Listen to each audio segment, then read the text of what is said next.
Hi everyone, welcome back. This is the third episode out of 3. First episode we looked at the outside of my car, all the accessories that I put on there in the last year and a half. And the second episode we looked at the underside of the car, and all the stuff I put on the other side, like axle shafts and armor and skid plates and what have you. In this final episode we look at the inside of the car. So let's go ahead and take a peek. Okay, so inside the car, I decided not to clean it because I want to get these videos online as fast as possible, and I just didn't have any time really to go ahead and clean it. So I apologize for the dirt you see, but quite honestly, this is how my Jeep looks most of the time. So, all right, so inside the Jeep, if you can see it, we got 21,691 miles on it. Bought it. Or got it at the end of November in 2015. So you do the math on how much I drive it. First thing I want to show is the S-Pod. In the first episode I mentioned that all my lights, additional lights and auxiliary lights, are hooked up to the S-Pod. I show you the S-Pod where it's mounted under the hood, and this is the little device that actually manages the S-Pod. So this is the latest version. A lot of the older versions, or the older version, you had the flip switches, which some people swear by, but I'll show you later. I just don't have the room for that. I know you can mount them here and what have you, but I figured this is just the best solution. It takes up very little space, and it's just very easy to program and use. So hope you can see it. I'll see if I can sharpen it a little bit. All right.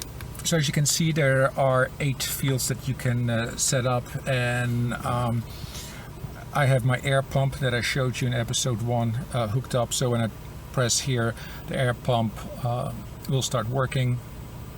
I have my fog lights that I replaced along with the strobe function that I can turn on or off. I have the winch lights. Those are the lights that are under a 45-degree angle that kind of provide my with lights to the side when I'm, of course, driving at night. Again, I can strobe those as well if I want to.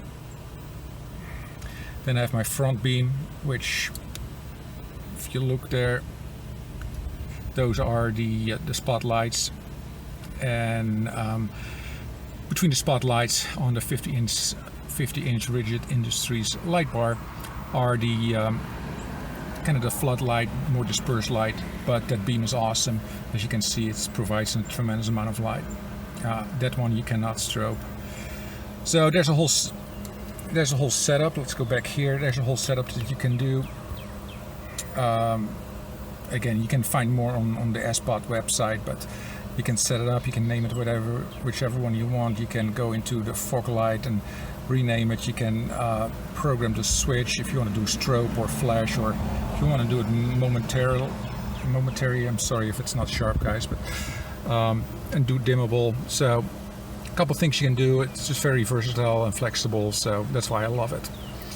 So that's the S-Pod. I hooked it up, bought this little thing with it, and screwed it in here, and this wire just goes directly to the S-Pod, and that's all there is to it. So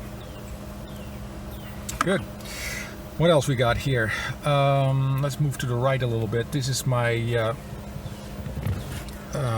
my next gadget that I have, which is a Home Patrol 2 scanner.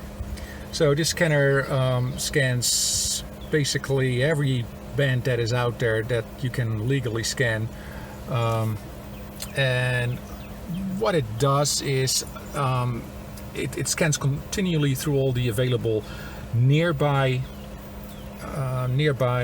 stations or nearby radio frequencies, and I have it hooked up to a GPS sensor. So this GPS sensor is up here. Let's see if I can just mount it with a magnet. There it is. And what it does is it provides me with an automatic update if I move locations. So, for instance, if I drive to Tennessee, it will automatically load, Tennessee database. But even if I move through counties, it will update that. So I get the most automatic police stations, you know, the sheriff's offices and things like that. I'll turn it on and hopefully we'll get Where there you go. off of Ash Street. 32 of a male having an allergic reaction. So this is Cherokee County Fire and EMS. It has a little speaker. It works on batteries as well, but I have it not necessarily hardwired, but it's wired to the cigarette lighter, so it goes on and off when I start the car. It goes on, and when I turn off the car, it goes off. And I added an additional external speaker just because for those that drive topless, it can get pretty loud in here, and this little speaker that the Home Patrol has was not sufficient. So I bought this Uniden externally powered speaker with the volume control. It gets really loud and just provides me with ample volume. It's loud and it can, you know, it turns off automatically, so there's no need for me to worry about power consumption. So neat little device. I got this little holder as well online, and love it. Use it all the time. Just like to know what's going on. Since we were down here, let me show you. I have one cigarette lighter here, and then I bought a splitter, so to speak. It provides me with 3 additional cigarette lighters, ports, as well as USB charging ports, and those are 2.4 amps, so they charge fairly quickly. So I have my my Home Patrol plugged into that, my phone charger. I also have a camera that I will show you shortly, and then here I have my GMRS radio, and you know, I got my GMRS code,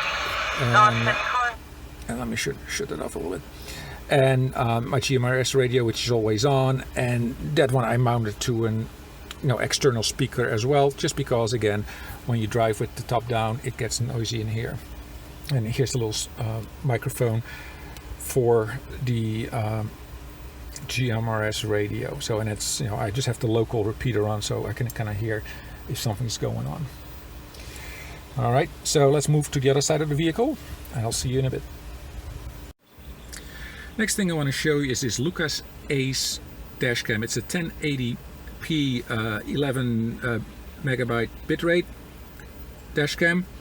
It's neatly mounted behind the rear view mirror, so out of sight. You can barely see it from the outside, and it comes on automatically, meaning that once I turn on the ignition, it starts to record after a few seconds, and it will shut off after 15 minutes when I turn off the ignition. So records continuously. Have a 128 gigabyte card in there. It records for gosh, I would say several weeks, depending on how much to drive, of course, but normally I have several days worth of video on there, so I can always go back if something happens.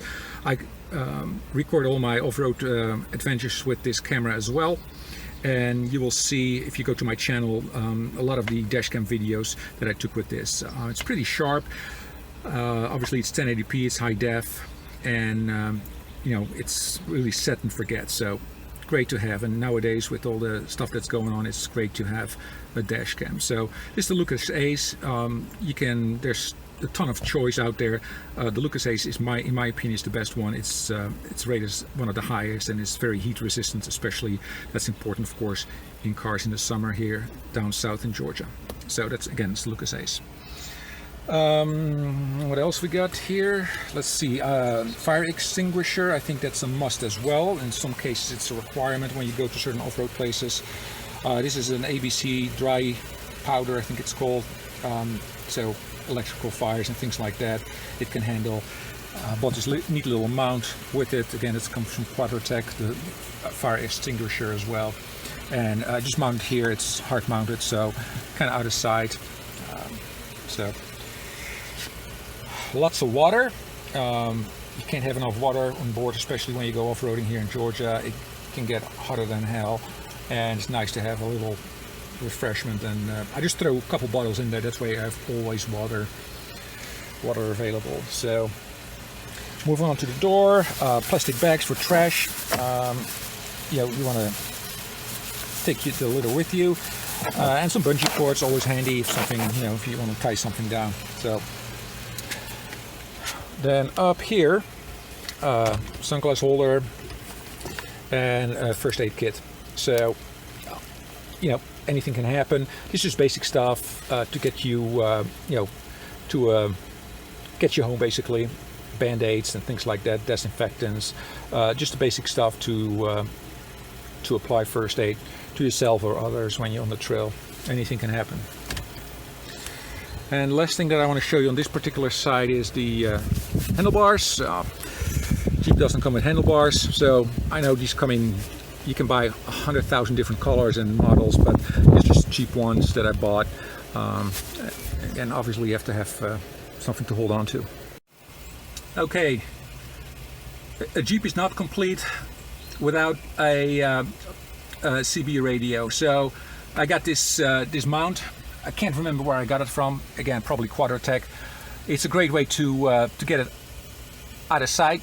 You mount it between the front clip for your top, and then rests on the sound bar here in the back.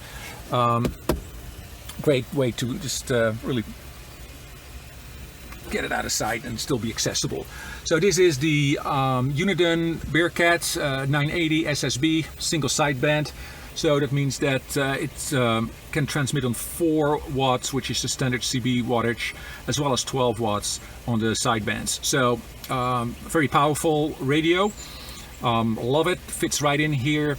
It allows for, you know, weather alerts. It has a scan function. It has a 999 channel, 19 channel quick set. You can adjust the talkback, the RF gain, and the microphone gain. So it's a very, very solid radio.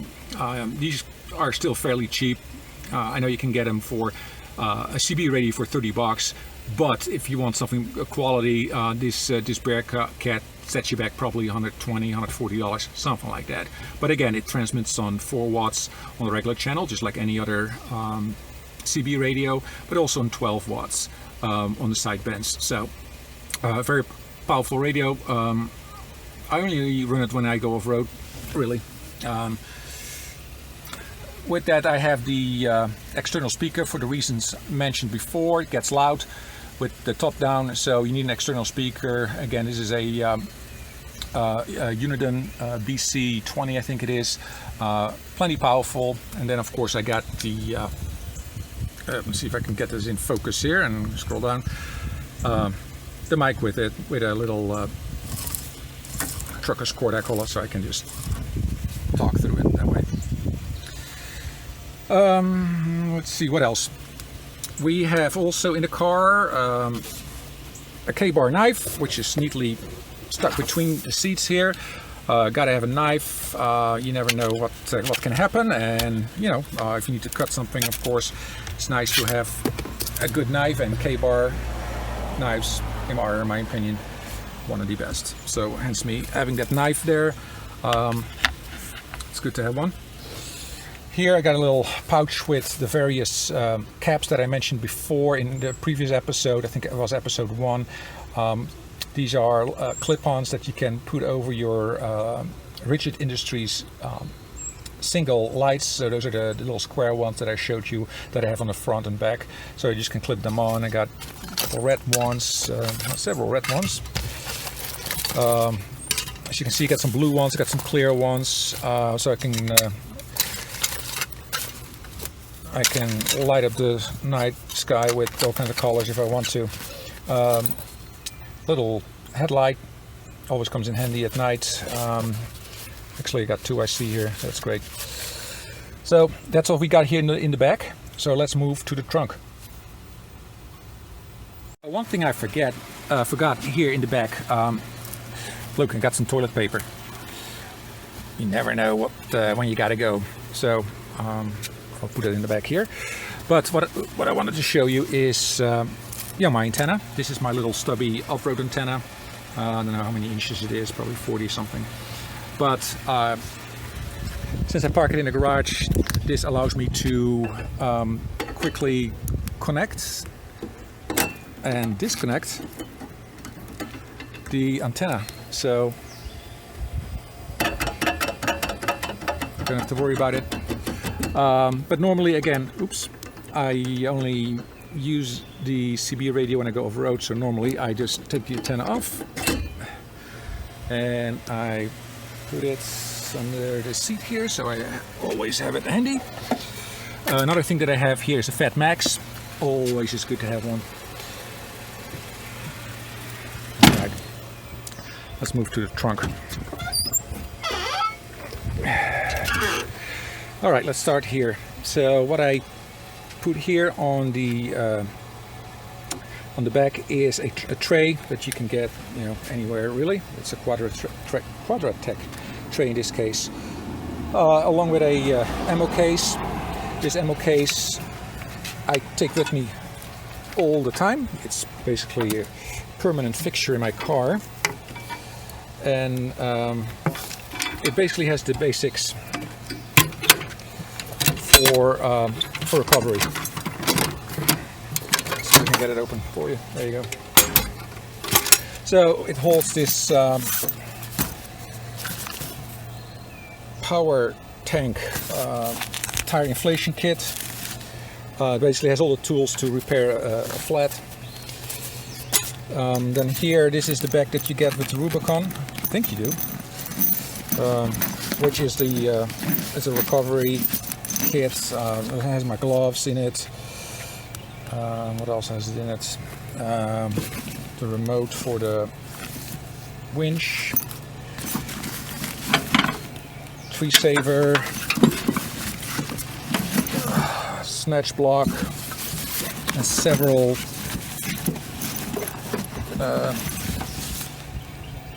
shackles. So that's always with me. That way I can either assist somebody else, even if I'm not officially off-roading, and able to help that person, or again, if it happens to myself, I can help myself. So it's always there, goes with me everywhere I go. Alright, I'll fix that later. Okay, what else we got here? One thing I do a lot is I camp, go on very ad hoc type trips where nothing is planned. I just decided to take off, you know, bring a dog or two, and hop in a car and just drive somewhere and camp.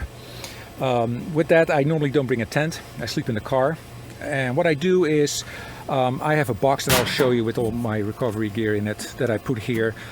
It allows me to really leave everything inside the car, and I can sleep under here. Fold down the seats, get a little self-inflating mattress and lay down here, which is actually pretty comfortable.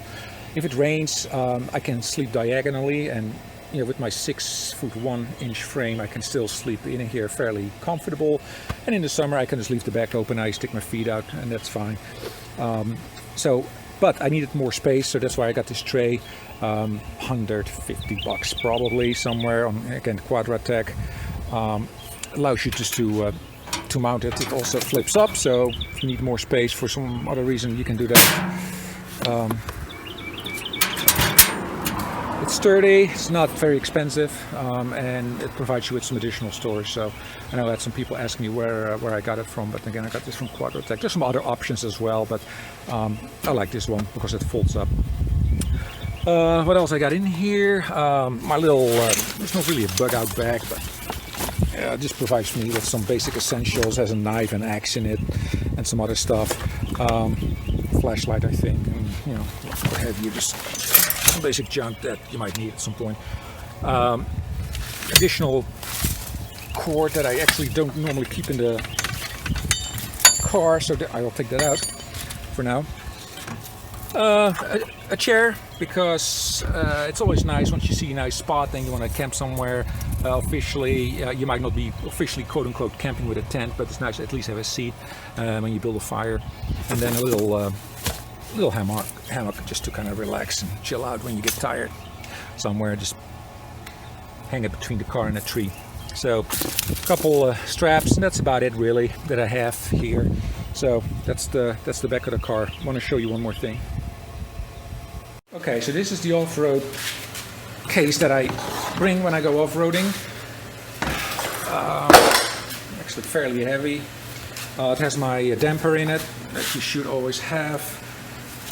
My air hose and inflator kit and tire gauge for my compressor. I'm not going to take everything out, but I'll tell you basically what's in it. Starter cables, oil, WD-40, some elastic bungee cords, nice long zip ties. These are 36 inch. I got 18 inch as well. Always come in handy. These are some of those, I don't know what you call them, but those things you put under your tire in case you get stuck. They fold out, 2 of them. They're pretty neat. Don't always work as well, but a little tool set here. Another little tool set over here. Talk to bungee cord, duct tape. Duct tape fixes everything. That's duct tape. You can see just not good. Shovel. More zip ties. Another snatch block. There's a little thingamajiggy that is great if you want to lift your car. Instead of lifting the entire car, you're actually lifting your tire. So you basically clip those hooks under your in your tire. This one goes on the high lift and you jack that up. Just a little bit easier. What else? Another shackle I see there. A little stand for your high lift. Provides extra traction for the high lift in case you're in a muddy area.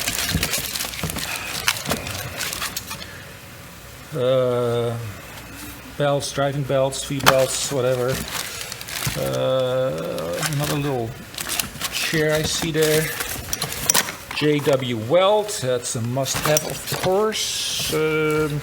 Brake fluids. This must be antifreeze, I bet you, right? Oh, power steering fluid. Okay, there you go. I think that's about it. So, bunch of stuff in here that might come in handy in case something breaks down. I often go off-roading by myself. I like to go by myself. It's a little bit more adventurous, and you can really on the fly say, "Yeah, you want to go here, I want to go there." But I enjoy driving in groups as well. It's just depending on the situation. Then one thing I always bring is my shaker tube. I showed you the additional gas tank that I have mounted on the tire rack in the back, the 10.5 gallon gas tank. So this is the shaker tube. I can transfer the gas from the external gas tank into my standard gas tank, as well as a little pump that I really never use. So just wanted to show you that as well. Some additional gear that I bring when I go off-roading. So that brings us to the end of the series. I hope you enjoyed it. If you have any questions, please post your comments below. And I'll see you on the trails. Have fun. Be safe. God bless America.